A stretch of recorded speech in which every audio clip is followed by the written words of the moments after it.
Galika. Ke-12, membingungkan. Galika sedikit terkejut dengan Kalandra yang berada di sampingnya. Tidak. Jawab Galika seraya menormalkan detak jantungnya yang berdegup cepat karena terkejut. Baiklah. Ucap Kalandra dan ia pun berjalan meninggalkan Galika. Galika menatap ke arah Kalandra sebentar sebelum ia maju mendekat ke kasir karena pelanggan yang sebelumnya sudah selesai membayar. Setelah selesai membayar, Galika menghampiri Kalandra di tempatnya harus standby. Galika sedikit berjinjit untuk berbisik di telinga Kalandra. Besok, tunggu saya datang baru pergi. Ucap Galika membuat Kalandra menoleh ke arah Galika.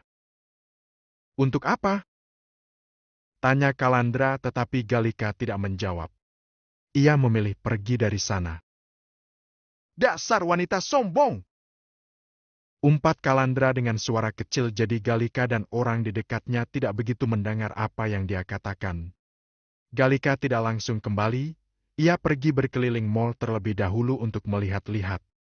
Siapa tahu ada yang ingin ia beli. Selesai mencuci mata dengan melihat beberapa barang dan ia pun hanya membeli sebuah sepatu heels saja.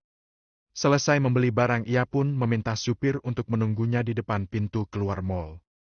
Ia masuk ke mobil dan mobil pun melaju meninggalkan area mal. Hari berganti, Kalandra sedang menunggu Galika di sofa yang ada di ruang kerja Galika. Pintu ruang kerja Galika terbuka dan Galika masuk bersama Anindya. Oh, kamu menungguku. Kupikir kamu tidak akan menungguku. Ucap Galika seraya tersenyum membuat Kalandra mengernyitkan dahinya.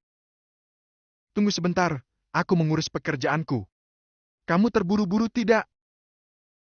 Tanya Galika seraya menatap Kalandra. Hari ini saya masuk siang. Jawab Kalandra. Oke. Kalau begitu, kamu tunggu di sini. Ucap Galika masih tersenyum kemudian ia pun berjalan ke mejanya diikuti oleh Anindya. Galika membahas beberapa hal dengan Anindya dan ia juga menandatangani beberapa dokumen. Setelah selesai, Anindya keluar dari ruangan Galika. Anindya pun menyapa Kalandra seraya tersenyum sebelum keluar dari ruangan Galika. Galika kini berjalan ke arah Kalandra. Kamu mau minum apa? Tanyanya ketika berjalan ke arah Kalandra. Tidak usah. Jawab Kalandra singkat. Galika berjalan ke arah meja panci yang ada di ruangannya, kemudian ia menyeduh sebuah kopi dari mesin kopi kapsul. Setelah menyeduhnya, ia pun berjalan ke arah Kalandra dan duduk di single sofa yang ada di sebelah sofa dekat Kalandra. Galika menyeruput kopinya secara perlahan kemudian meletakkannya di atas meja. Kini ia menghadap ke arah Kalandra yang juga menatapnya. Aku memintamu ke sini karena ingin menawar kamu pekerjaan. Ucap Galika to the point. Pekerjaan seperti apa? Menjadi suami sewaanmu atau yang lain? Tanya Kalandra yang menatap serius Galika. Keduanya, apakah bisa? Tanya Galika yang juga menatap serius Kalandra. Kalandra mengernyitkan dahinya menatap Galika. Ia bingung sendiri dengan Galika saat ini. Pertama Galika yang tersenyum padanya dan yang kedua ucapan Galika barusan. Kemarin Galika sendiri yang mengatakan jika ia mencari orang yang tidak mau uang. Terus, kenapa saat ini Galika berubah? Ada apa dengan wanita di hadapannya ini? Kenapa? Tanya Kalandra pada akhirnya karena merasa aneh dengan apa yang Galika lakukan saat ini. Kenapa apanya? Tanya Galika kemudian ia mengambil kopinya dan meminumnya sedikit karena kopinya itu masih panas. Kenapa tiba-tiba berubah? Bukankah kemarin kamu bilang mencari orang yang tidak memikirkan uang?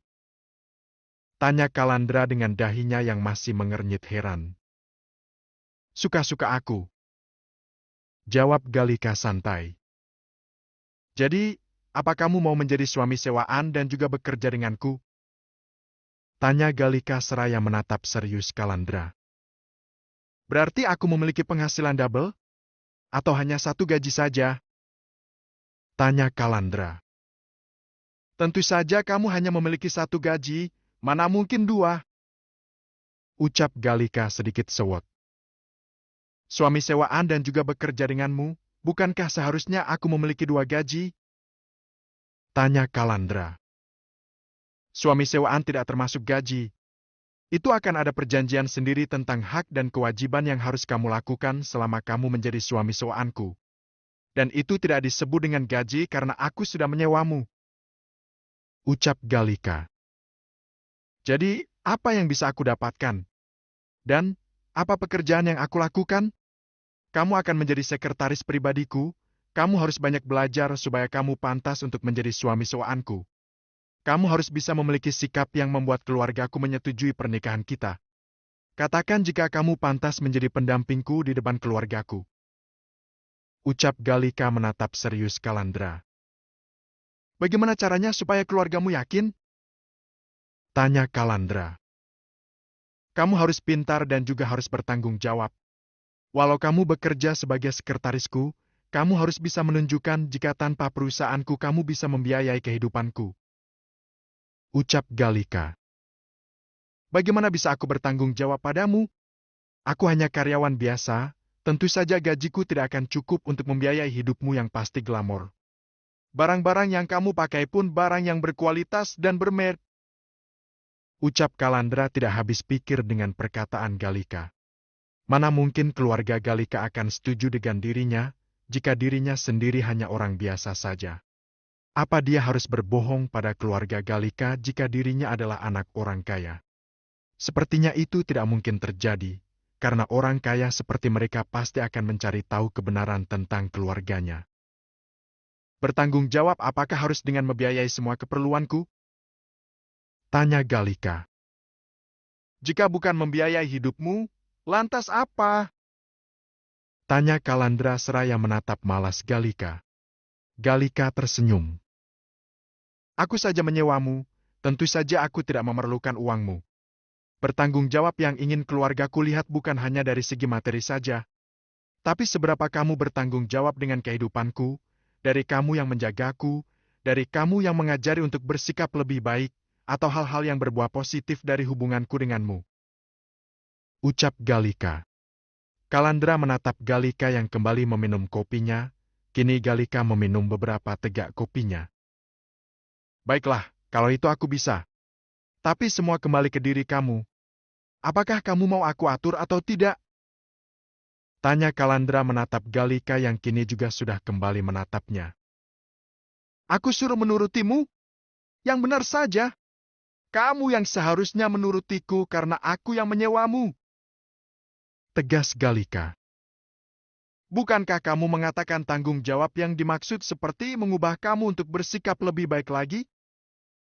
Tanya Kalandra. Bukan berarti kamu bisa mengaturku. Kesal Galika. Kalau begitu aku harus bagaimana supaya keluargamu menerimaku dan melihatku bertanggung jawab padamu? Tanya Kalandra yang sudah mulai frustasi dibuat oleh Galika yang tidak jelas apa maunya menurut Kalandra. Terserah. Yang penting kamu tidak boleh mengaturku. Aku yang mengaturmu, bukan kamu. Tegas Galika dengan sorot mata tajamnya. Kalandra hanya bisa menghembuskan napasnya saja dengan sikap Galika. Apa yang harus ia lakukan jika Galika saja tidak bisa diajak bekerja sama supaya keluarga Galika melihat dirinya mampu bertanggung jawab pada Galika? Ia harus lebih mengenal Galika supaya ia bisa mengendalikan Galika tanpa disadari Galika jika dirinya mengendalikannya. Bukan untuk bermaksud jahat dengan mengendalikan hanya saja bukankah itu mau dari Galika supaya dirinya bisa terlihat bertanggung jawab oleh keluarganya. Jadi, dirinya pun harus bisa mengendalikan Galika.